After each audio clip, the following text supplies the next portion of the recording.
Honestly, it kind of feels like, I don't know how Gucci Mane's image recovers from this, because unless he's able to put forth a compelling narrative that tells this in a different way, you know, I think the idea of Gucci Mane being somebody that you want to sign to as an artist, that balloon has popped. So got fit, got his mind healthy, like took notes in that every way, so they motivated me to move how I move. Just got pulled into a serious situation after being arrested over alleged kidnapping and robbery tied to Gucci Mane. And then word on the street is getting loud, with people claiming Gucci Mane might have spoken up, and now everyone's watching closely to see what he had to say about all this chaos. So what really happened? It's the only thing I believe in. That's it. Keeping it straight. It's my only rule. Here's how it unfolded. On April 2nd, 2026, the U.S. Attorney for the Northern District of Texas stepped in front of cameras and laid everything out clear. They broke down what allegedly went down on January 10th, 2026, inside a music studio in Dallas, and it was heavy. 9 men were hit with federal charges, including 2 rappers well known in the culture. The charges included kidnapping and conspiracy to commit kidnapping, and it instantly had people talking everywhere. One of the alleged victims was Roderick Davis, better known as Gucci Mane. The same man who signed Pooh Shiesty stood by him through tough times and showed love on Instagram back in October 2025, calling him a real one when he came home. Who are charged and arrested include Lontrell Williams Jr., also known as Pooh Shiesty. By April 1st, 2026, 8 of the 9 defendants had already been taken into custody as federal agents moved fast across Dallas, Memphis, and Nashville, picking everyone up at the same time. Names like Pooh Shiesty, Big 30, and even Pooh's own father were reportedly caught up in the case, making the situation even more intense. And that same day, Gucci Mane went live on Instagram. But it wasn't just what he said that had people reacting. It was what he didn't say that really had people questioning everything. That moment turned into what people are calling an apology. Gucci Mane admitted January 10th did happen. I'm Ryan Rabel. I'm the U.S. Attorney for the Northern District of Texas. Thank you for coming. He didn't try to deny it, but he made it loud and clear that he was not cooperating with federal authorities or prosecutors building a case against Pooh Shiesty and the other 8 defendants. This week, 9 individuals, including well-known musical artists, kidnapped and robbed at gunpoint numerous victims at a music studio in Dallas, Texas. There was no detailed story about what went down inside that studio. No breakdown of any weapon being pulled on him, no confirmation about signing anything under pressure, nothing like that. He didn't bring up any jewelry either, no talk about Rolex watches or anything that may have gone missing that night. Just straight silence. A firm and calculated decision not to help the case being built against someone he once backed heavy. In street terms, that silence speaks volumes, and that's why many people are calling it an apology. To really get it, you have to look at the bigger picture behind it all. 8 of the 9 were arrested yesterday in Dallas, Memphis, and Nashville. These individuals who are charged and arrested include Williams Jr., also known as Pooh Shiesty. Gucci Mane had been moving carefully for years. After serving his own federal time, he came back focused, rebuilt his 1017 label from scratch, and got things running strong again. He gave Pooh Shiesty a major opportunity when he was still coming up out of Memphis, helping turn him into a recognized name in the scene. He stayed supportive the whole time Pooh was dealing with his own legal situation, standing by him consistently. Then things took a shocking turn, with claims that not long after Pooh got out of a halfway house, there was a serious incident inside a Dallas studio involving a firearm and pressure tied to paperwork. Yeah, I ain't gonna tell nobody, not even the police. I don't believe in nothing. The only thing I believe in is don't tell the police. It's the only thing I believe in. That's it. Keeping it straight. That's my only rule. Anything goes on anyway. Those allegations added a whole new layer to the situation and had people reacting strongly. So when Gucci Mane jumped on Instagram Live and said he wasn't cooperating, it wasn't just about avoiding being labeled a snitch. He was sending a direct message to Pooh Shiesty in front of everybody watching, like saying, I still got you, but I'm not the reason you're facing this. That's why people are calling it an apology. What makes it hit even harder is the timing of that live session. He didn't wait around for days, didn't sit back while a PR team put together some polished statement. He went live the very same day the news dropped. No delay at all. The Department of Justice made their announcement on April 2nd, 2026, and Gucci responded in real time, making it clear publicly that he wasn't cooperating. No legal shield, no middleman, just him speaking directly while the whole culture watched closely. That's not some carefully planned PR move. That's someone making a decision on the spot, choosing how he wants to stand, even with pressure building everywhere. And here's another layer that made the situation even more intense. At that time, the ninth defendant, Terrence Rogers, hadn't even been arrested yet. One person connected to the case was still out there while everything was unfolding. According to the April 2nd press release, federal agents were actively trying to locate him, and officials made it clear that going public with all this information was strategic. They were putting it out there so the public could help track down the last person involved, turning up the pressure even more. The case was already in motion, whether anyone spoke up or not. But to really understand how things even reached this level, how Pooh Shiesty went from being one of the most protected artists on the entire 1017 roster to being tied to serious conflict with the man who put him on, you have to go back to when everything was solid and the loyalty felt real. This didn't start with tension or problems. It started with a major cosign and a big moment. When Gucci Mane signed Pooh Shiesty to 1017 Records in 2020, he didn't come in low-key at all. He welcomed him with a customized Trackhawk truck sitting on 1017 rims, making it clear this wasn't just business, this was personal investment. That move said everything about Gucci's mindset at the time. He wasn't looking at Pooh like just another artist to push for numbers. He saw potential, someone he could build up and stand behind fully. Gucci heard one viral track and wasted no time making moves. There was no long negotiation, no label politics slowing things down, no back and forth dragging it out. It was quick, direct, and decisive. Just a call and a deal getting done. He moved like a one-man A&R, trusting his instincts when he heard that raw Memphis drill sound and deciding right there that Pooh Shiesty was next up. Then came Back in Blood featuring Lil Durk, and everything changed fast.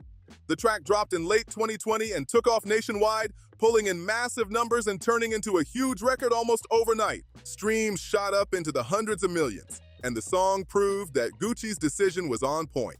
From the beginning, he stayed fully involved, guiding the rollout, helping shape the visuals, timing releases, and putting real support behind one artist to push him to the top. Then, Shiesty dropped on February 5th, 2021, marking Pooh Shiesty's debut mixtape under 1017 Records and Atlantic, and it came with real pressure behind it. Gucci Mane didn't just sit back either. He was right there on the project himself, helping shape everything from the sound to the rollout. He lined up the release dates, helped organize the video shoots, and stayed involved in the full strategy behind the scenes. This wasn't a hands-off situation at all. Gucci was deeply tapped in, making sure every move counted. Gucci came home and that motivated me too because I took notes from there, how he switched it up, how he toned up. The project came out strong and kept building, eventually reaching platinum status, which only confirmed that the momentum was real. Later on, when Pooh sat down for his XXL interview after getting released, he didn't just talk about music. He spoke on something deeper. He explained how watching Gucci Mane come home from his own federal time changed how he looked at life. It wasn't about hits or charts, it was about discipline, focus, and moving smarter after getting a second chance. Pooh shared that Gucci had pulled him aside and gave him real advice that stuck with him heavy. Another thing he told me too was you 20 years old going to go see what I saw at 35 years old. He repeated it clearly, saying Gucci told him, "You got a head start. I saw what I saw at 35. You're seeing it at 20. That's an advantage if you play it right. It could have been too late for me if I came home and didn't lock in, so lock in." That wasn't just label talk. That was real guidance from someone who had lived it and wanted to see him win. It showed Gucci wasn't just investing in music. He was investing in a future he believed in. Even during the years Pooh was locked up, from his 2022 sentencing through his early release in 2025, Gucci didn't step away. He kept his name active within the 1017 circle, showing support publicly and keeping that connection alive. Then in October 2024, during a review of the label's roster and performance, Gucci reportedly narrowed things down and kept just two names at the front, Pooh Shiesty and Fujiano, showing exactly where his focus still was. Every other artist got cut loose, no second chances, no extra moves. Only a select few stayed standing when everything got trimmed down. When Pooh Shiesty finally came home from the federal facility in Pennsylvania in early October 2025, Gucci Mane didn't stay quiet about it. He jumped on Instagram and posted, "The main slime is back," and welcome home to a real one, making it clear where he stood. By October 17, 2025, Gucci confirmed publicly that Pooh was still fully part of 1017 and even said he was ready to get back to work with him right away. That energy carried into December 2025 when Pooh dropped FO under the 1017 banner, still signed, still active, everything looking solid on the surface. But behind all that, the label had been taking serious hits for years. The 1017 roster that Gucci had narrowed down to just a couple key names was dealing with loss after loss. Big Scar, who was Pooh's cousin and one of Gucci's major Memphis signings from 2020, passed away from a drug overdose in December 2022, which shook everything. Then Enchanting passed in June 2024, adding even more weight to the situation. On top of that, Hot Boy West was handed a 15-year sentence, and around that same time, Mac Critter was facing a first-degree murder charge. The label wasn't just losing artists, it was losing stability, momentum, and money all at once. That's exactly why Gucci sticking by Pooh through all of this meant so much more. He wasn't just being loyal, he was putting real stakes on the line. He was betting what was left of 1017's future on Pooh making a strong comeback. That context changes everything, because this wasn't just about an artist returning after time away. This was about Gucci needing a major win after years of setbacks, losses, and hard hits that thinned out the whole operation. Pooh's return wasn't just important, it was critical to what came next. Pooh knew what was riding on his return. And instead of bringing everything together, that pressure may have given him leverage in a risky way.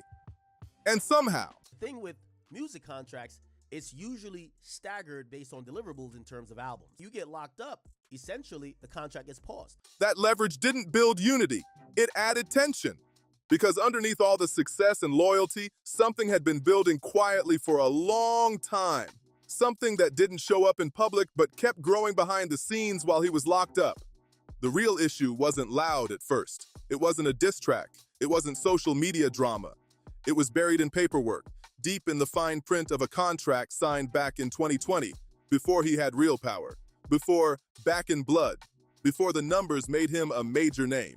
That deal was structured around delivering music, albums, and projects, not time spent away. And that detail made everything complicated.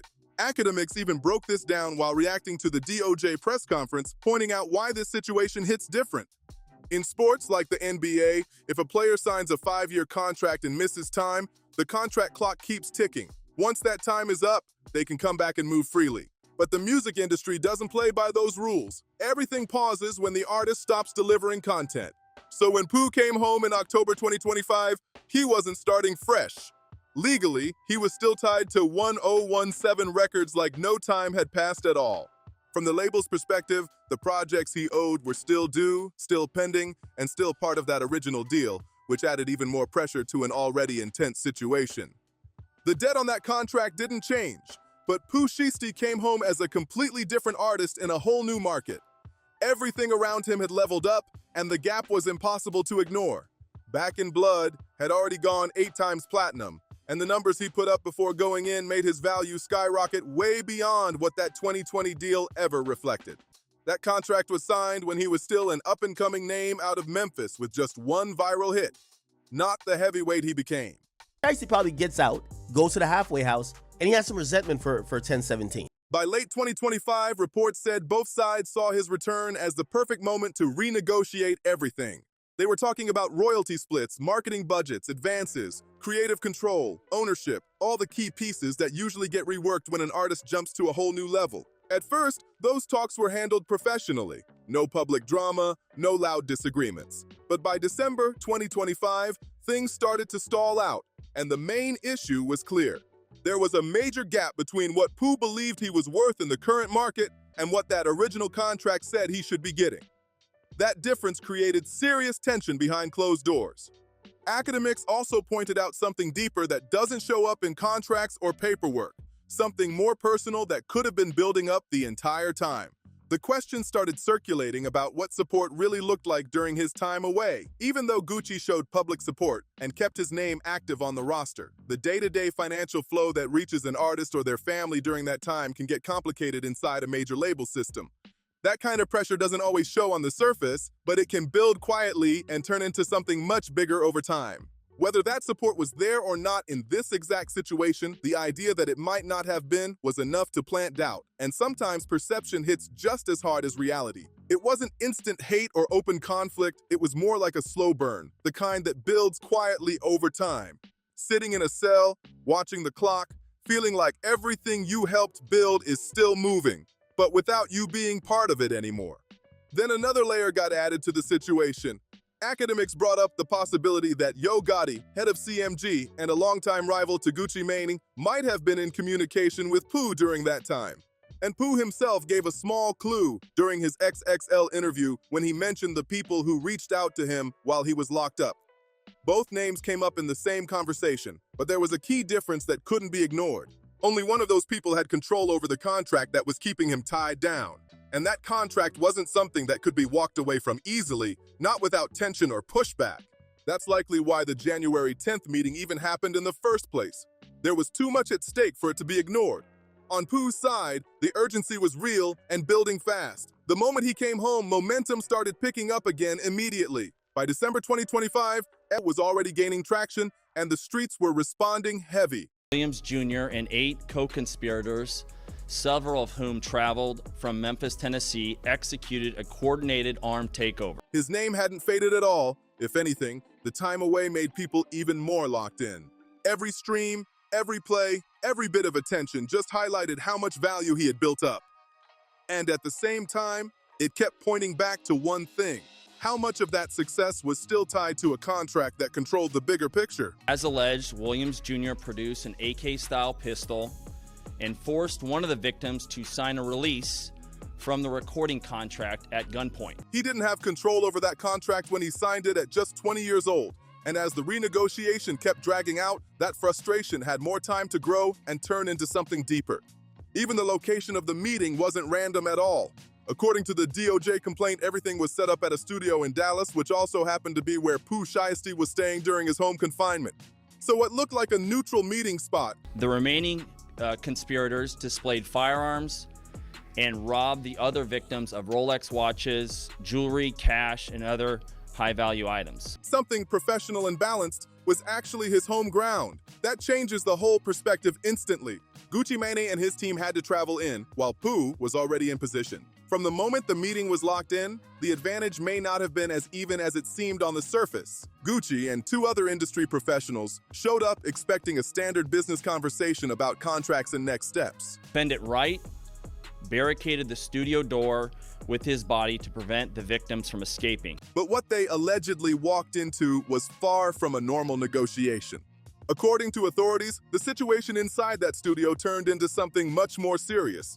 Investigators described it as a planned and coordinated incident, not something that just happened randomly in the moment. The way it was reportedly carried out, and what followed afterward, gave federal investigators enough to build a strong case quickly. Within just a few months, 8 individuals were taken into custody in connection to the situation. At the press conference, the U.S. attorney laid things out clearly, explaining how the case came together and why it moved so fast, making it clear this was being treated as a major federal matter. 8 co-conspirators were named, which makes it clear this wasn't some argument that got out of control in the moment. It wasn't random or spontaneous at all. Authorities described it as a coordinated operation, with a group that allegedly traveled from Memphis to Dallas with a specific plan in place. Electronic monitoring data placing Williams Jr. at the offense location, which would put him in violation of his home detention conditions. According to the complaint, one of the victims was put under serious pressure during the situation. It states there was hesitation before signing anything, and tensions escalated quickly as things unfolded inside the studio. While that was happening, others in the group were allegedly carrying out separate roles at the same time. This wasn't described as one person acting alone. It involved multiple people moving with purpose during the incident. They basically said the nigga had the ankle monitor on at the robbery. Another individual involved was reportedly restrained during the situation, with claims of force being used that left visible marks later documented by investigators. Those details became part of the evidence as the case was built. Big 30, identified as Rodney Wright Jr., someone connected to earlier 1017 projects, was also mentioned in the complaint. Authorities allege his role was to control movement in the room, positioning himself so no one could leave while everything was happening. Pooh Shiesty's father, Rel Williams Sr., was also named in the case. According to investigators, he was not just present, but allegedly involved in planning aspects of the situation. Social media posts by defendants displaying what appears to be stolen property just in the days following the offense, including arranging transportation and handling logistics ahead of time. Officials described it as a coordinated effort involving multiple people working together from start to finish. And as more details came out, it became clear that investigators believed there were serious flaws in how the situation was carried out. Flaws that ultimately helped authorities piece everything together quickly. At the time, he was still under supervised release tied to a 2022 federal firearms case out of the Southern District of Florida. The conditions were strict but simple. No new offenses and no firearms allowed. He was also wearing an ankle monitor when he showed up to that studio.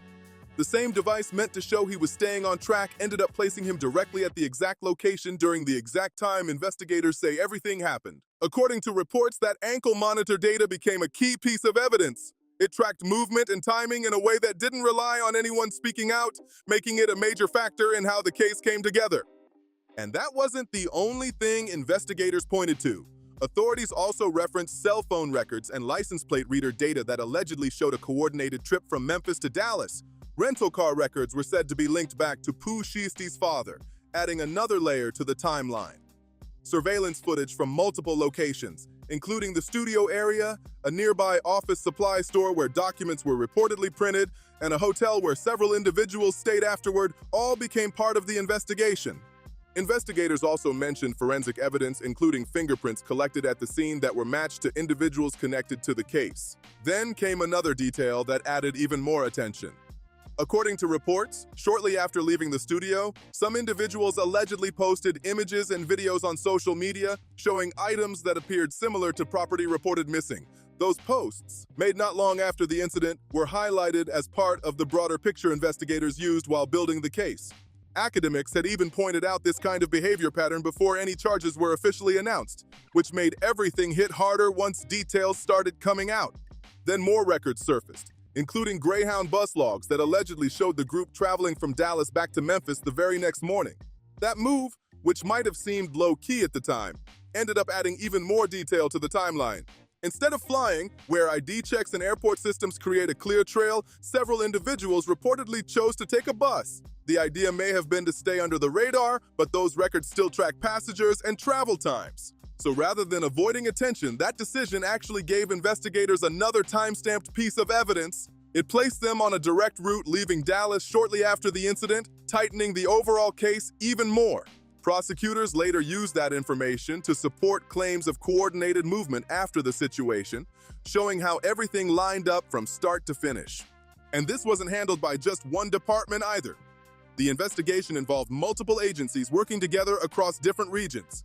The FBI's Dallas Violent Crimes Task Force coordinated with the FBI Memphis Resident Agency, the Nashville Field Office, the Memphis Safe Streets Task Force, along with the Dallas Police Department and several U.S. attorneys' offices across different districts in Tennessee and Texas. That level of coordination says a lot. Multiple jurisdictions, multiple federal teams, all focused on the same case from early on. It shows this wasn't treated like a small local issue that suddenly grew bigger. From the start, it was approached as a serious federal matter, with resources and attention coming in from all sides, especially once key pieces like location data and movement tracking came into play. From the GPS data all the way to the bus tickets, investigators had what they described as a clean, unbroken chain of evidence. No gaps, no missing pieces, nothing left to guess. So when Gucci Mane went live and said he wasn't cooperating, it didn't really shake the case itself. The evidence was already stacked heavy. But what it did show was exactly where his loyalty still stood, and people picked up on that immediately. When the U.S. Attorney wrapped up the press conference on April 2, 2026, the message was direct and clear. There was no confusion about how seriously this situation was being taken. And that warning wasn't just talk. The charges involved carry major consequences that can't be brushed off. All 9 defendants are facing federal charges tied to kidnapping and conspiracy to commit kidnapping. And each of those counts can come with severe penalties, including the possibility of life in prison. What makes it even more serious is the timing around it all. These new charges came while Pooh Shiesty was still under supervised release from a prior federal case out of Florida. That ankle monitor data doesn't just place him at the scene according to investigators. It also points to a violation of his release conditions at the same time. That kind of overlap can become a major factor when sentencing is considered. It adds another layer on top of the existing charges, increasing the overall stakes in a big way. When reporters asked about the possible outcomes, the U.S. attorney confirmed that prior criminal history plays a major role in how sentencing is determined. And that detail matters more than people realize, because it can take an already serious situation and push it into territory where the consequences become much harder to come back from. For Gucci Mane, the aftermath hits on a whole different level. In the complaint, he's listed as the victim, Roderick Davis. According to the allegations, he was put in a situation involving a weapon, pressured into signing documents, and people with him were reportedly restrained and had personal items taken, all in the same room. And right after all that, he still went on Instagram Live and made it clear he wasn't cooperating with the government against the same people accused in the situation. That alone had people talking heavy. Legal observers pointed out something important too. In federal cases with this much documented evidence, cooperation from victims isn't always necessary to move forward. Between surveillance footage, fingerprint analysis, ankle monitor data, travel records, and even social media activity, investigators already had a detailed case lined up before Gucci ever spoke publicly. So from a legal standpoint, the case doesn't depend on him taking the stand. The evidence being discussed, like location tracking, transportation records, and online posts, already plays a major role in how everything is being built. But Adam 22 had raised a different angle before the official charges even dropped. He pointed to the perception side of things, something a lot of people in the culture weren't openly addressing at the time. And what makes that even more interesting is that his comments came before the full scope of what allegedly happened in that Dallas studio was widely known. Looking back further, in October 2024, Gucci had already made big moves within his label. After reviewing performance across the roster, he cut most of the lineup and kept only a couple names at the front, Pooh Shiesty and Fujiano. He continued to support Pooh through his time away, posted about him when he came home, confirmed the deal was still active, and helped set the stage for what was supposed to be a major new chapter for both the artist and the label. He put everything on the line for the one artist he waited years on. And then it all flipped into something nobody expected. What was supposed to be a business meeting turned into a situation involving a group of 9 people, with serious allegations of force and pressure tied to a contract signing.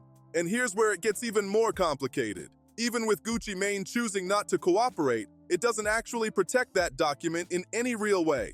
A contract signed under pressure, especially involving threats, doesn't hold up legally. It has no real weight in court once the circumstances behind it come out. So after all of that, the travel, the planning, the people involved, none of it actually changes the contract situation. From a legal standpoint, nothing gained there. That means despite everything that allegedly happened, the original deal still stands as is. And at the same time, the legal situation tied to the charges brings serious consequences that go far beyond music. It turns the whole situation into something much bigger than a dispute, with outcomes that could affect everything moving forward. If you've been following this story, drop your thoughts in the comments because this one is heavy. Make sure to share this with someone who needs the full breakdown, and don't forget to subscribe so you don't miss what comes next.